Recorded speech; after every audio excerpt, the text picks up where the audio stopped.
seorang pelajar ni dah tercicir ataupun dah hilang pergi ke arah kemah Fika, diorang terkejut tengok Fika sendirian dalam kemah, dalam keadaan tak sebagai emas apa Jadi bila dia jadi emas, jadi Zaf ni terkejut lah, apa nenek bagi kat aku ni, macam tu nenek bagi apa ni, nenek bagi apa ni. Zaf ni dia jenis budak yang orang kata hyper tau, memang hyper. Kalau sebut orang nama Zaf ni memang hyper tau.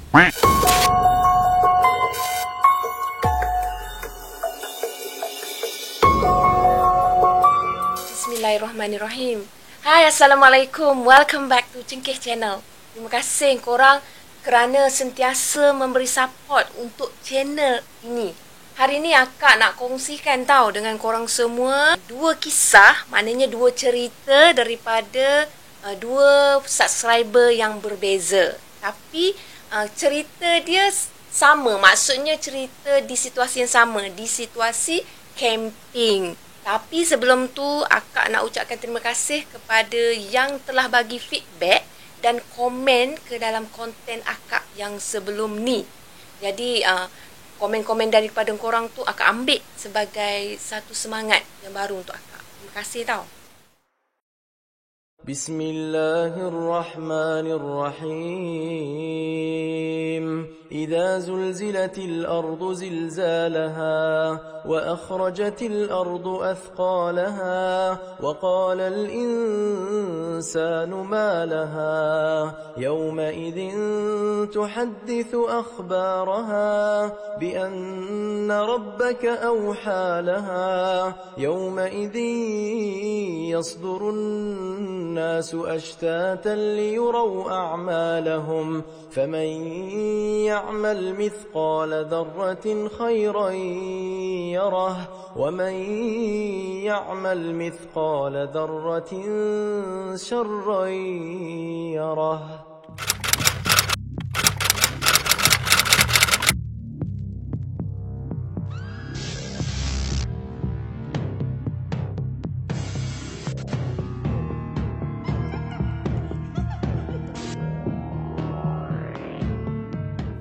Jom akak ceritakan dengan kisah yang pertama. Kisah yang pertama ni dikongsikan oleh Adam. Adam masa tu dia berusia 15 tahun. Maksudnya 15 tahun dia form 3 masa tu. Jadi Adam ni masa dia sekolah form 3, dia ada menjawat jawatan sebagai setiausaha dalam satu kelab di sekolah dia. Kelab Jelajah Alam.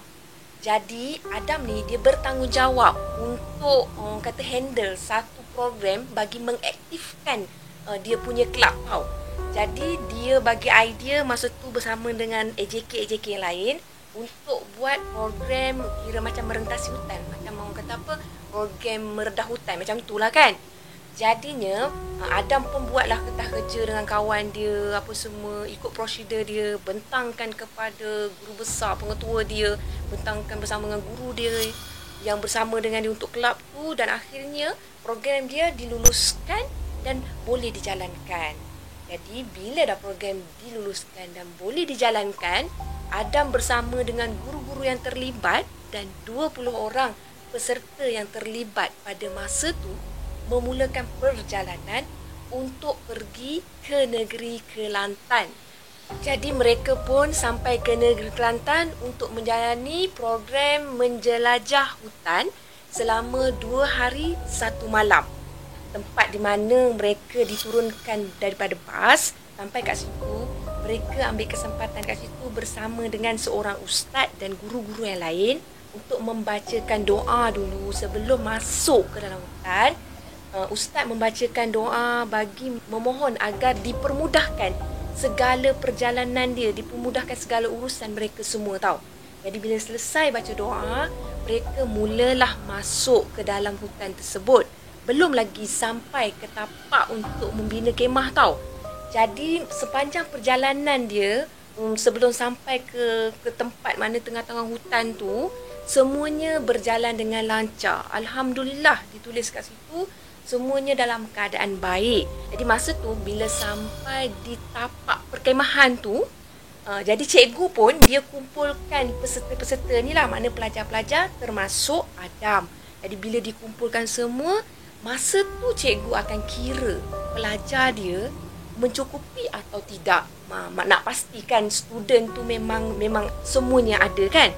Jadi akak cakap tadi kan 20 orang. Masa cikgu tu kira student dia, sekejap belajar tak apa, korang terima Student dia ni yang ada cuma 19 orang. Maksud dia dari awal perjalanan tadi ada 20 orang. Bila sampai ke tapak perkemahan di tengah-tengah hutan tu, yang tinggal cuma 19 orang. Kalau kita dengar kisah-kisah camping ni, kebanyakannya akan menceritakan tentang pelajar yang berlebihan. Maksud lebih dari angka yang sepatutnya hadir tau. Tapi kali ni kurang. Apa maksudnya? Maksudnya salah seorang pelajar ni dah tercicir ataupun dah hilang. Jadi mereka pun ambil peluang tu maksudnya.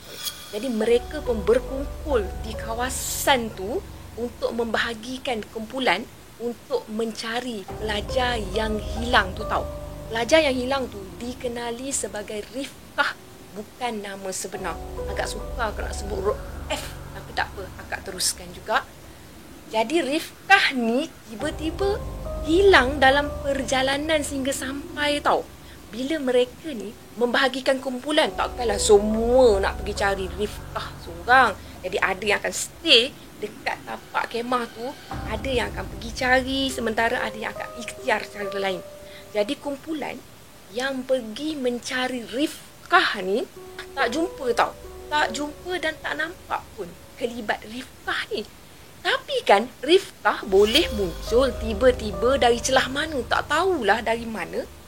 Dalam keadaan muka selamba, muka tak ada rasa bersalah, macam orang yang steady biasa masuk apa semua, macam kenapa dengan dua orang ni? Macam kehilangan sesuatu. Dia tak sedari. Sebenarnya dia, orang tu cari dia tau. Jadi yang kumpulan mencari ni belum balik lagi, Rifkah dulu yang balik tau. Jadi masa tu cikgu pun tanya pada Rifkah, ke mana Rifkah pergi? Jadi Rifkah pun cakap, cikgu macam ni, masa perjalanan nak masuk ke hutan tu daripada luar, dia ada terserempak dengan kawan baik dia. Jadi kawan baik dia ajak berbual di tengah jalan. Dia pun layanlah kawan dia berbual. Jadi cikgu lagi pelik tau. Sebab apa? Okey, akak bagi gambaran macam mana dia orang masuk. Untuk masuk ke kemah, ke kawasan tengah hutan tu, mereka bukannya berjalan macam makcik, makjah ke makiah lagi rombongan kahwin. Bukan. Mereka berjalan kira macam dalam satu barisan. Kalau berjalan dalam keadaan kelompok, memang benda macam ni akan berlaku. Tapi mereka berjalan ikut teratur. Memang teratur dah ikut strategi. Dah berbaris apa semua. Perbayangkanlah kalau berjalan dalam keadaan berbaris. Rasa-rasanya orang belakang boleh tak perasan orang depan tu sedang berbual. Orang depan mungkinlah dia akan tercicirkan orang belakang. Tapi orang yang belakang ni mesti nampak, oh Rifkah ni tengah berbual Berbual dengan siapa? Tapi bila cikgu tanya kepada rakan dia yang berjalan di belakang dia, rakan dia cakap memang tak nampak Rifkah tu bersembang, berbual dengan siapa-siapa pun. Dan seorang pun tak nampak yang Rifkah tu memang berhenti di mana-mana untuk berbual dengan siapa-siapa. Dah timbul satu misteri kat situ tau. Jadi bila dibincangkan, dah masuk hutan kan, takkan nak patah balik ke, takkan nak fikir negatif ke. Jadi dekat situ mereka berfikiran positif. Mereka anggap tak apalah, bersyukurlah sebab Rifkah tu dah balik dengan sendiri. Anggaplah Rifkah tu dia tersesat sikit. Mereka pun meneruskan aktiviti pada hari tersebut. Hari yang mereka datang ke hutan tu hari Sabtu tau. Sebab akak cakap 2 hari 1 malam. Jadi masa hari Sabtu tu kan, mereka pun mulalah mendirikan kemah dekat kawasan tu. Jadi akak bagi tahu lagi satu gambaran. Satu kemah akan menempatkan 4 orang pelajar tau. Jadi Rifkah masa ni dia bersama dengan 3 orang lagi pelajar. Seorangnya dikenali sebagai Fika dan 2 orang lagi pelajar yang tak dinyatakan nama. Itu bukan nama sebenar lah kan. Jadi bila dah selesai urusannya, diorang kumpulan pula untuk pergi cari kayu api, untuk pergi ambil air. Itu standard lah bila kita menjelajah hutan, kita akan buat aktiviti macam tu. Jadi macam-macam aktiviti yang diorang jalankan. Dalam-dalam mereka semua ni menjalankan aktiviti, ada satu perangai yang pelik berlaku kepada Rifkah, tahu tak? Kenapa Rifkah jadi macam tu? Apa yang berlaku pada Rifkah? Rifkah ni daripada sesopan-sopan, maksudnya dia orang yang sopan, tapi lepas dia balik daripada hilang tu, dia jadi seorang yang suka ketawa. Tak buat lawak pun dia ketawa, buat lawak lagilah dia ketawa. Bersembang sikit ketawa banyak. Jadi situasi tu menimbulkan rasa tak sedap hati di kalangan kawan-kawan dia terutamanya, dan di kalangan guru-guru. Sebab apa tau? Dekat dalam hutan macam tu, tak elok sebenarnya kita bercakap dengan ketawa macam tu, ketawa terbahak-bahak besar macam tu tau. Jadi Rifkah dinasihatkan oleh guru dia ni, jangan buat lagi macam tu. Maknanya dalam hutan ni kita tak boleh ketawa macam ni. Nasihat kan Rifkah kan. Rifkah dia bawa diri, dia pergi masuk dalam kemah dia stay dalam kemah dia tak nak join program. Apa ni? Tiba-tiba tak nak join program kan. Dia stay dekat kemah dia, tak keluar-keluar. Sementara 3 lagi rakan sekemah dia ni memang join program, sampailah program tu lebih kurang sampai ke malam tau. Bila sampai ke malam semua dah selesai program-program dia laksanakan pada hari Sabtu tersebut, mereka balik ke kemah masing-masing untuk berehat. Maklumlah, penat korang sebenarnya buat aktiviti macam ni tau. Jadi bila balik ke kemah, kan akak cakap tadi Fika, ada sebab tak kenapa akak sebut Fika. Rifkah balik ke kemah bersama dengan 2 rakan dia. Sementara Rifkah ni memang dah stay kat kemah atau merajuk. Jadi masa Fika masuk dalam kemah semua, dia nak tidur. Memang mereka ni tertidur. Bila sampai lebih kurang pukul 2:30 pagi macam tu, rakan Rifkah ni nak terkencing. Bila nak terkencing, Rifkah dengan 2 rakan dia ni, kecuali Fika dia memang tak ikut. Mereka ni kejutkan Fika tau. Dia kejutkan Fika, dia bagi tahu Fika dia orang ni nak pergi, teman sekian-sekian pergi kencing. Jadi Fika masa tu dia penat sangat. Tak tahu kenapa dia terlalu penat. Dia jawab macam ni je, "Korang pergilah. Aku nak tidur, aku nak sambung tidur, aku penat.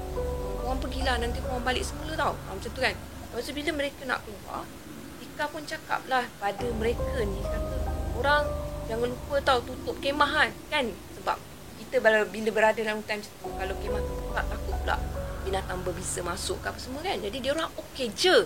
Tapi yang 3 orang ni keluar tanpa menutup kemah. Masa tu Fika merasakan ada satu angin yang agak beremang tau korang. Jadi tak apalah, Fika pun malah nak melayan. Dia pun paksa juga diri dia dalam keadaan mamai, dalam keadaan malas macam tu.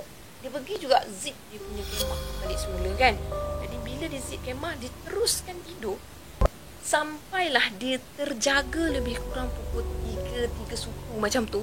Dia terjaga, dia terfikir, mana kawan-kawan aku ni? Mana nama kawan dia? Susahlah akak nak sebut yang nama seorang tadi. Jadi mana kawan-kawan dia ni kan? Jadi masa dia tersebut tu, dia terlintas tau, nak pergi bagi tahu pada AJK ke cikgu ke yang berada kat situ, nak bagi tahu yang kawan-kawan ni tak balik ke kemah lepas pada keluar daripada kemah nak pergi kencing. Jadi dia buka zip kemah tu. Masa dia buka zip kemah tu, ada lagi satu angin yang masuk. Dia rasakan angin tu memang betul menerpa ke arah dia tau. Terasa sejuk dia tu lain macam. Masa tu Fika dah tak sedarkan diri. Masa tu jugalah Fika dah histeria. Bila Fika histeria, orang sekeliling dia, maknanya di kemah lain, cikgu-cikgu dia semuanya dah pun terkejut, mula menerpa ke arah kemah Fika ni, pergi ke arah kemah Fika. Dia orang terkejut tengok Fika sendirian dalam kemah tu, dalam keadaan tak sedarkan diri, histeria meracau. Jadi ini yang disampaikan oleh Adam. Kebetulan masa tu, bukan kebetulan lah, memang dalam perancangan diorang seorang ustaz akan ikut program ni tau. Jadi memang ada seorang ustaz tu yang akan guide untuk program ni tau. Jadi ustaz tu pun pergi tepa kepada Fika ni, dapatkan Fika Ustaz tu pun bacakan ruqyah kepada Fika, bacakan ayat suci Al-Quran yang patut apa semua kan kepada Fika ni, sampailah Fika mula sedar balik tau. Bila keadaan hampir reda, Fika dah hampir tersedar lebih kurang 4:30 macam tu lah kan. Jadi Ustaz ni tanya pada Fika ni, apa yang dah berlaku sebenarnya? Mana kawan-kawan kamu yang lain? Macam tu kan. Jadi Fika ni menceritakan perkara yang berlaku kepada Ustaz ni. Jadi satu perkara yang menggemparkan sekali lagi, bila Rifkah hilang sekali lagi, tapi kali ni bersama dengan 2 rakan dia yang lain.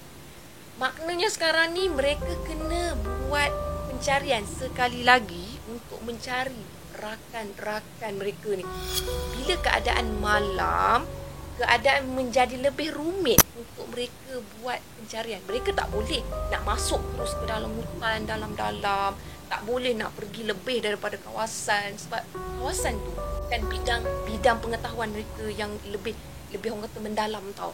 Jadi mereka hanya mencari di sekitarnya dahulu bagi menunggu waktu siang, barulah mereka akan cuba mendapatkan bantuan tau. Sebab mereka berada di tengah-tengah hutan dah ni tau. Jadi masa tu dalam-dalam mereka usaha mencari, sampailah waktu subuh. Maknanya Ustaz dah azankan subuh tau. Ustaz azankan subuh untuk menandakan waktu subuh masa tu, untuk ajak solat jemaah beramai-ramai masa tu. Bila azan dilaungkan di tempat tu, selepas azan selesai semua, tiba-tiba 3 sekawan tu datang tau.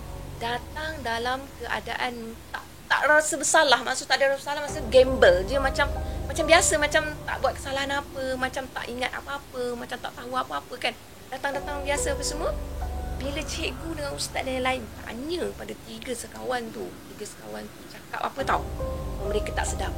Mereka tak tahu apa-apa dan mereka tak tahu apa-apa, tak sedar apa-apa. Yang mereka tahu, mereka dah tercegat dekat depan kemah. Mustahil kan? Tiba-tiba dah tercegat dekat depan kemah. Tapi banyak logiknya yang kemungkinan yang boleh kita fikirkan. Tapi akak habiskan cerita untuk tahu kenapa jadi. Jom akak teruskan. Okey, akak sambung. Jadinya, bila keadaan dah pun terkawal, maksudnya ustaz, cikgu-cikgu semua cakap, alhamdulillahnya mereka dah selamat balik semula ke kemah. Jadi tak ada apa yang perlu kita fikirkan lagi, tak ada apa yang perlu kita persoalkan lagi. Jadi masalah tu selesai dan mereka pun buat persiapan. Maksudnya dah menjelang selepas subuh kan, dah menjelang kepada pagi.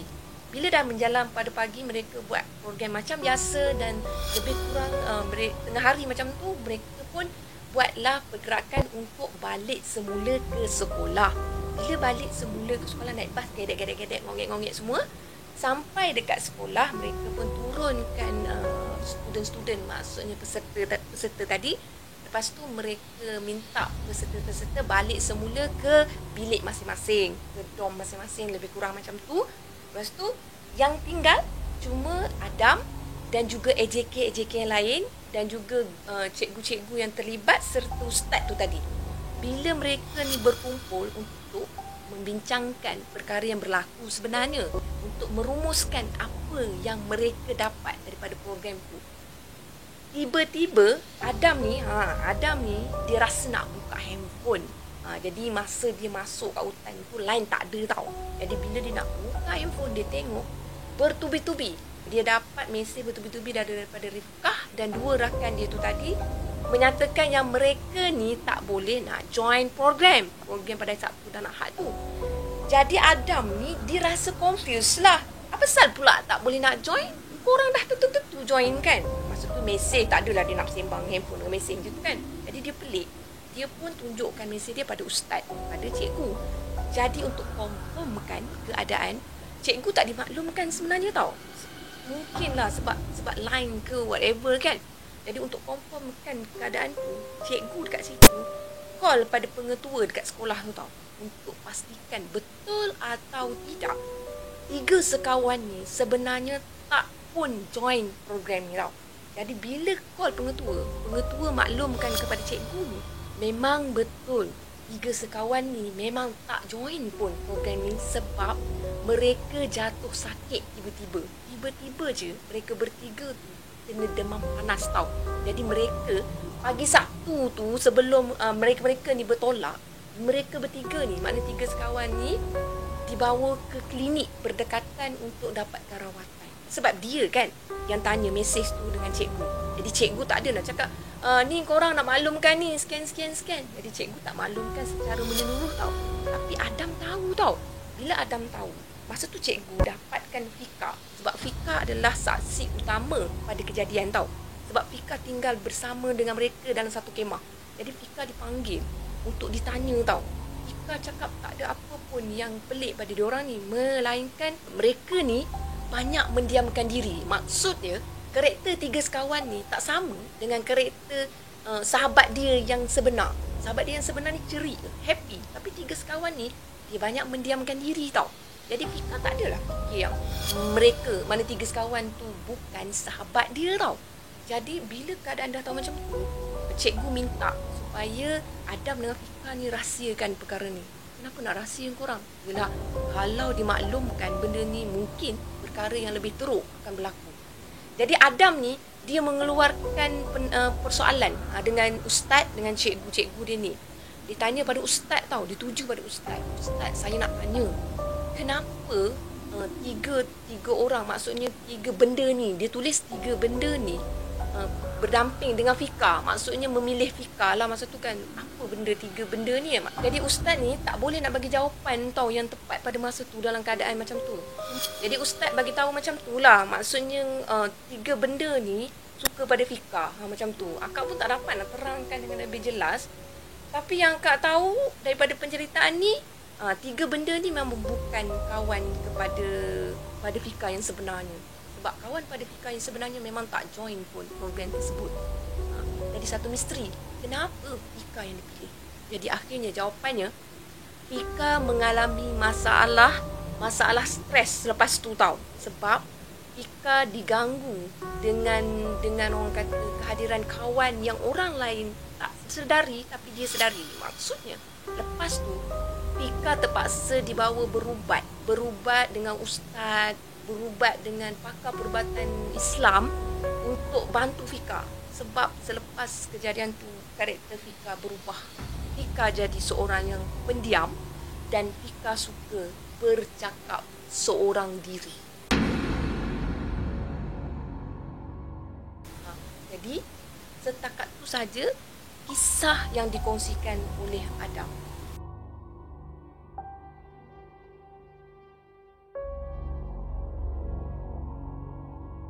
Kita sambung dengan kisah yang kedua. Kisah camping yang kedua. Kisah kali ni dikongsikan oleh subscriber yang tak nak dikenali. Okey.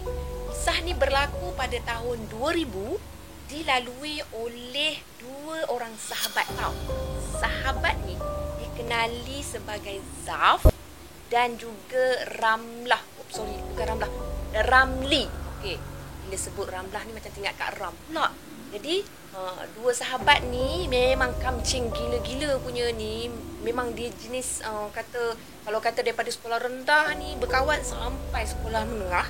Sampailah mereka ni nak menghadapi SPPM. Jadi pada tahun tersebut 2 sahabat baik ni nak menghadapi SPPM. Jadi untuk menghilangkan stres dia study, maklumlah best student kan. Jadi dia pun buat keputusan untuk berkemah, kemah di satu pusat peranginan. Tak jauh mana pun pusat peranginan tu, 3 kilometer je daripada rumah mereka berdua ni. Jadi dengan keizinan daripada kedua ibu bapa Zaf dan Ramli ni, mereka pun buat persiapan dengan kemah campingnya, dengan barang-barang untuk berkemahnya apa semua. Kali ni buku letak tepi. Tak ada buku-buku dah, tak bawa buku-buku dah. Aku memang nak pergi, memang aku nak release tension, memang aku nak ambil feel, nak jawab exam. Kasih biar clear punya kan. Jadi bila Zaf cakap macam tu kan, Rami cakap santai. Kita pergi memang kita betul-betul lah kita nak happy je kan. Tinggalkan masalah kat belakang, tinggalkan study kat belakang. Jadi dengan gembiranya mereka pun salam dengan mak ayah mereka. Mereka pun sama-sama lah pergi ke pusat peranginan tu tau. Tak cakap tau. Pusat peranginan tu terletak di Yan, negeri Kedah tau. Jadi mereka pula dah nama dekat kan, pergi naik motor je lah, tak payahlah pula nak pergi dengan kereta kan. Jadi mereka pun pergi dengan motor masing-masing, 2 biji motor, pergi ke Yan tu lah, ke tapak perkemahan tu. Bila nak masuk ke kawasan tapak perkemahan tu, mereka akan bertemu dengan jaga dulu. Tempat tu selamat tau korang. Sebab apa kakak selamat? Tempat tu dijaga, satu dia ada jaga, dia ada pengawal keselamatan. Lepas tu nak masuk ke tempat tu, dia kena tulis nama tau, nak perkemah kat situ. Tulis nama, lepas tu kena tulis pula nombor plate pendaftaran motor dia kat situ, supaya kalau berlaku macam hilang ke, tiba tak balik ke, ada laporan tau kat situ.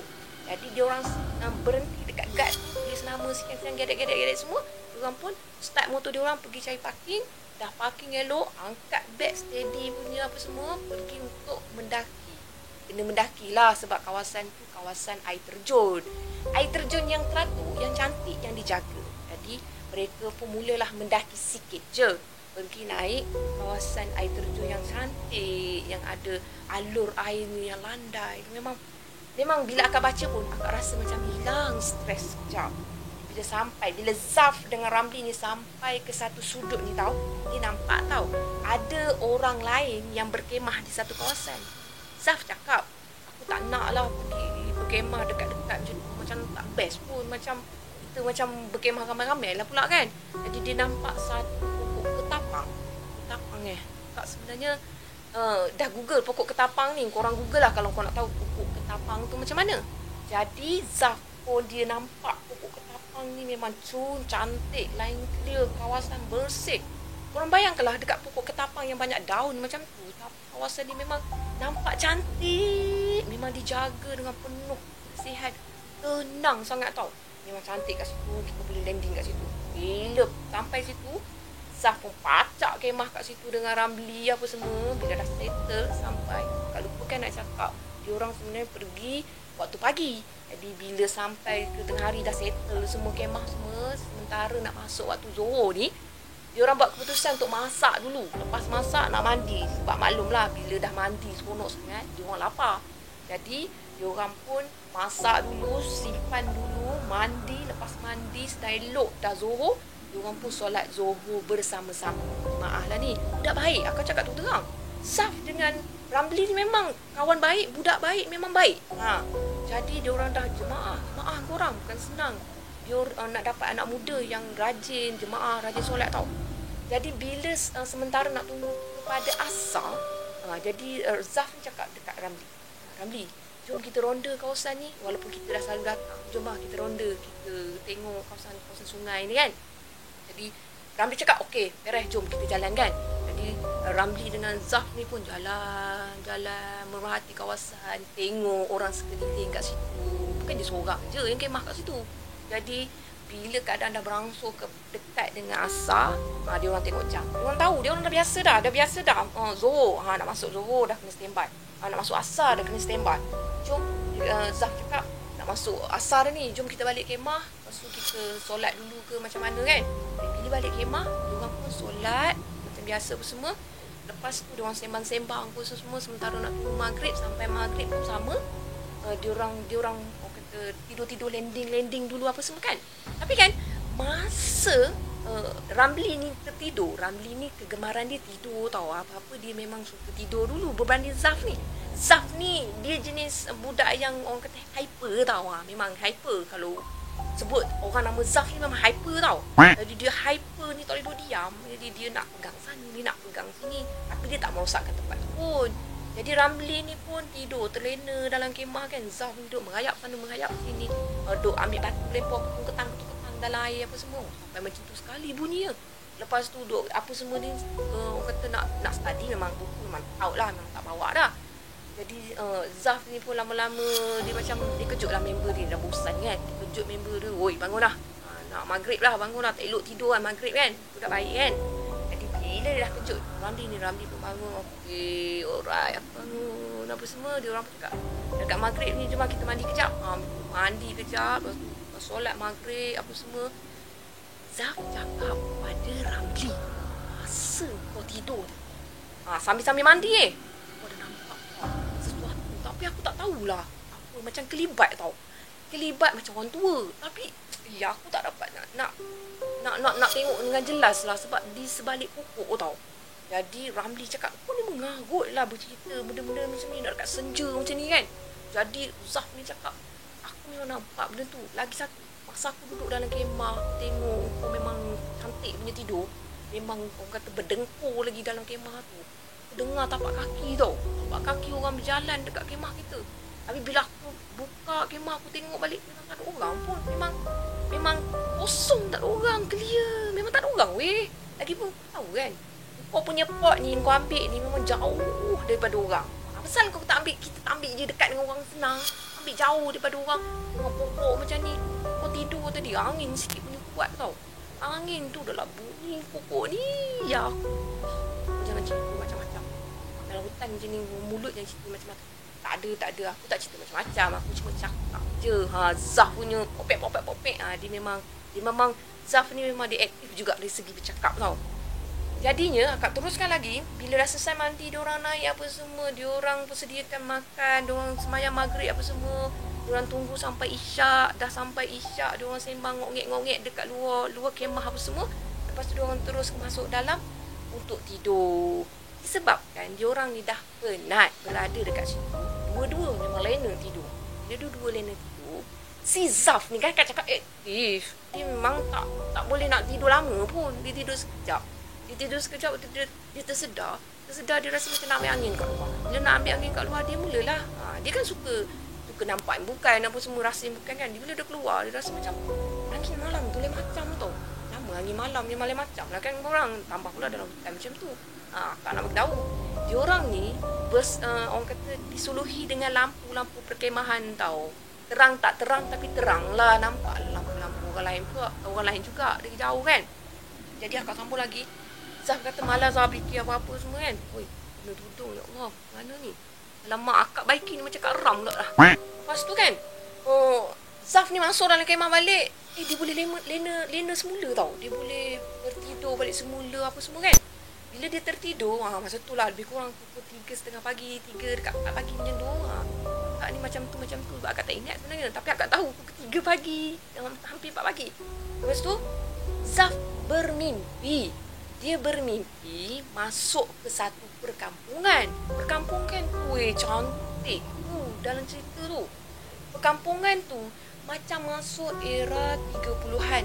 Yang tu yang ditulis oleh subscriber ni lah. Era 30-an macam mana, akak pun tak dapat nak bayangkan era 30-an macam mana kan. Kalau sebut era 80-an pun akak memang tak boleh nak bayangkan dengan pula 30-an. Tapi digambarkan kat situ pada era 30-an, rumah yang ada kat situ rumah papan yang tinggi, bukan macam rumah papan era 80-an 90-an ni dah rendah sikit, dah moden kan. Ni rumah papan yang tinggi macam tu kan. Rumah papan tu bukannya kayu yang petak tau, kayu yang bulat, macam kayu balak ambil gedebak. Satu kayu balak ambil gedebak, letak satu macam tu. Kuat pula tuan rumah ni kan. Lepas tu perkampungan tu kan, dia tersusun tau. Dia ada kawasan macam pertanian macam tu, cantik, lapang, tersusun. Jadi Zaf ni terus berjalan tau. Dia berjalan dalam mimpi. Dia berjalan sampailah dia tertarik pada rumah yang dia nampak dari jauh macam kayu balak tu. Dia pergi dekat rumah tu. Lepas tu dia pun memerhatikan rumah ni. Dia pun cakap pada diri dia lah kan masa tu. Cantik ni rumah ni weh. Rumah ni nampak berseri. Rumah ni nampak tenang. Background belakang rumah ni nampak tenang. Lepas tu lapang, hati dia tenang weh. Rasa macam nak ambil STPM esok pun tak apa. Macam tu. Jadi masa Zaf ni duduk berfikir-fikir macam tu, datanglah seorang nenek tua. Kenapa Zaf tak rasa takut pun dengan nenek tua tu? Sebab nenek tua tu datang elok je bagi salam.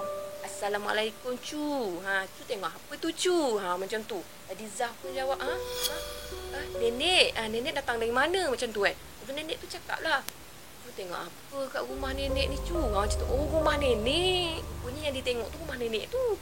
Jadi Zaf ni, dia nampak nenek ni bukannya nenek yang selalu akak ceritakan yang menakutkan tau. Tapi nenek ni muka dia berseri-seri. Ada cahaya, cantik, muka lebih kurang usia 70-an macam tu, 70 tahun. Yang orang kata nampak aura seri dia apa semua kan. Jadi Zaf ni tak rasa apa takut pun dalam mimpi dia tu. Dia pun tanya nenek, oh nenek tinggal kat sini ke? Ya cu, ni rumah nenek tu. Jemputlah cu, naik ke rumah nenek. Tak apalah nenek, tak payahlah naik dalam rumah, kita bersembang kat luar je lah, macam tu kan. Jadi bila Zaf tak nak masuk rumah, nenek tu hormat lah dengan pendirian Zaf. Duduklah cu, macam tu kan. Duduk pada orang macam kawasan tu klasik tau. Benda macam dibina, kayu dibina. Maknanya kerusi tempat duduk tu memang cantik orang. Macam kayu balak. Kayu yang balak tu memang berbentuk macam kerusi. Maksudnya macam memang kreatif nenek ni. Tak padan dengan usia dia, memang kreatif, memang klasik, memang Zaf suka lah nenek kata dalam mimpi dia tu kan.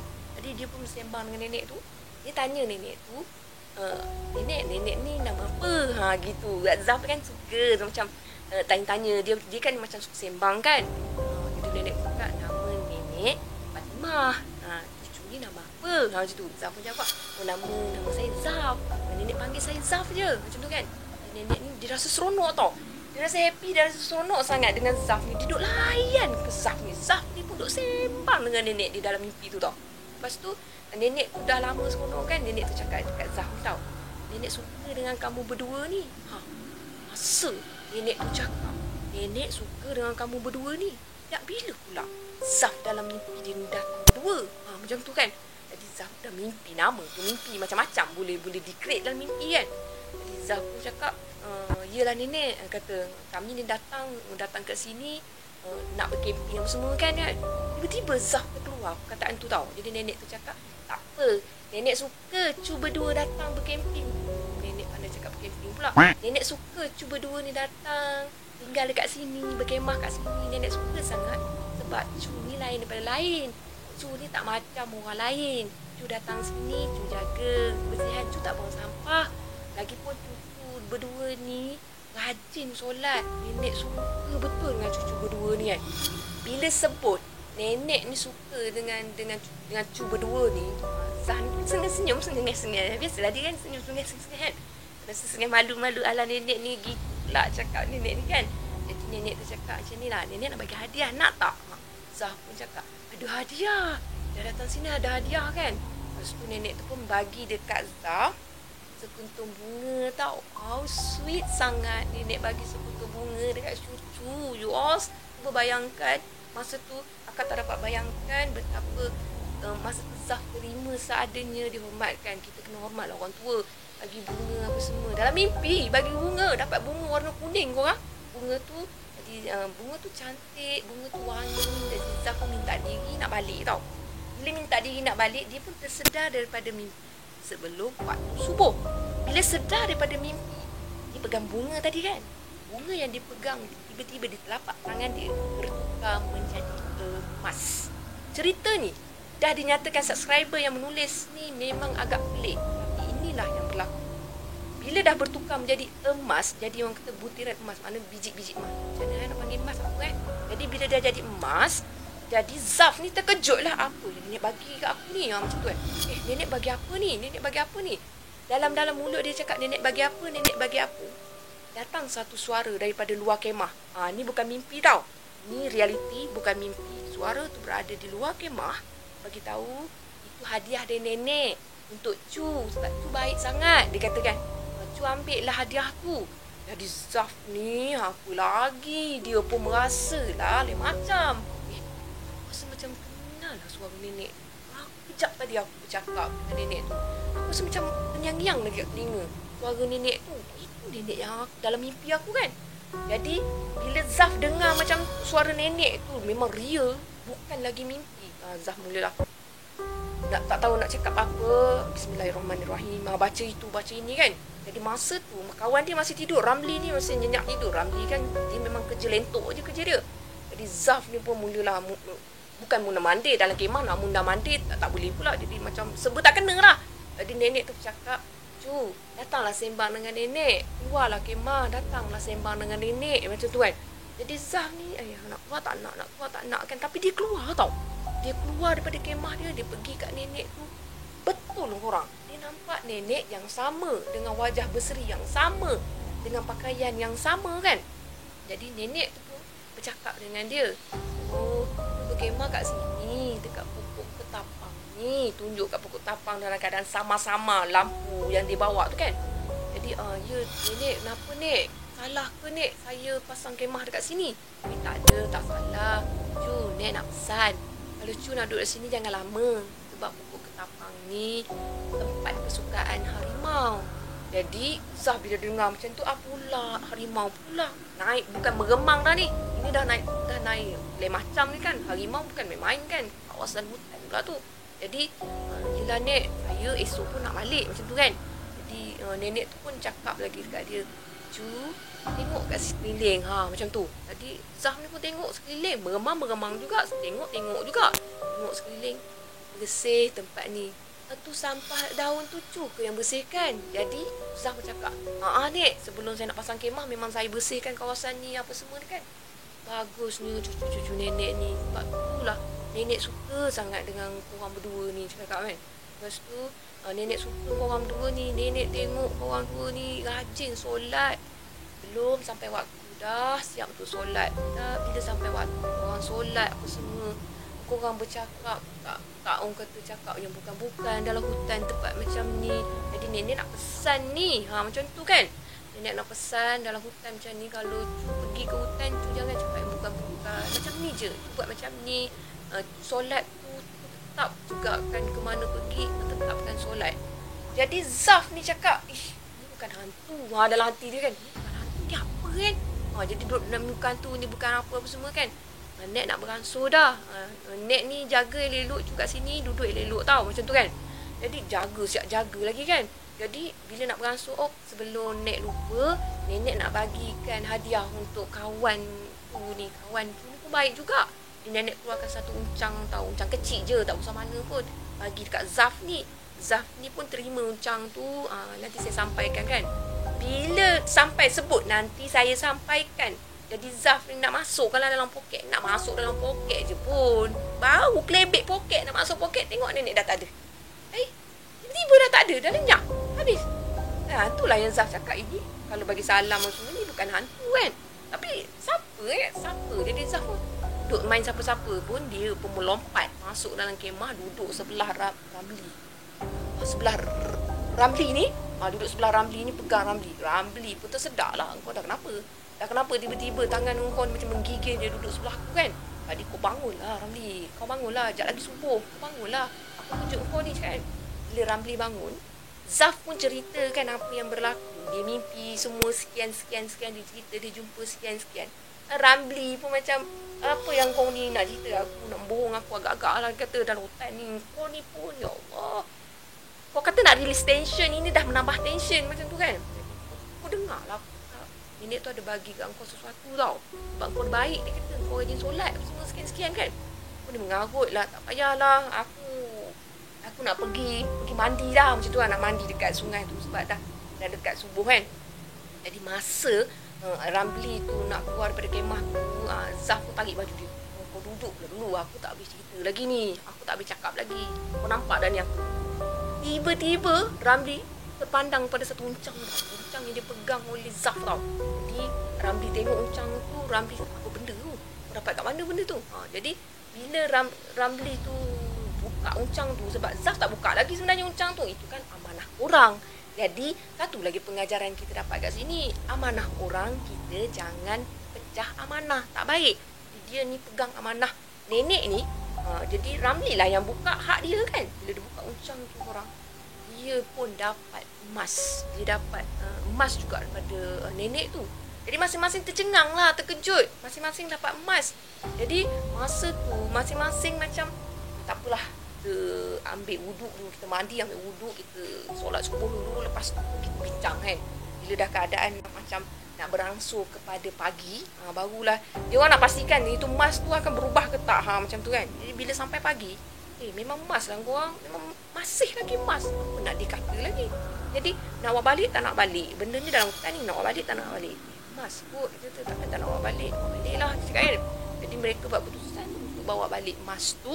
Lepas tu mereka baliklah ke rumah masing-masing dengan emas tu. Mereka masih simpan emas tu tau. Sebab emas tu satu misteri untuk mereka dan nenek tu juga satu misteri untuk mereka. Walaupun cerita kali ni taklah seram, tapi untuk pengetahuan korang, perkara misteri ada je berlaku di sekeliling kita. Hanya yang pernah alami akan ketahui dan hanya yang pernah alami yang akan merasai semua. Sekian saja 2 cerita yang akak sampaikan kali ni. Akak minta maaf agak panjang sebab 2 cerita kan. Korang sebelum akak mengakhiri konten kali ni, akak nak bagi tahu korang apa yang baik daripada kisah-kisah akak ni korang jadikan tauladan, dan apa yang buruk korang jadikan sepadan. Maknanya korang jangan ikut apa yang tak baik daripada kisah-kisah ni. Okey, bye korang. Terima kasih untuk korang semua sebab sudi dengar. Terima kasih. Jangan lupa subscribe. Bye. Assalamualaikum. Bye. Bye-bye korang. Terima kasih.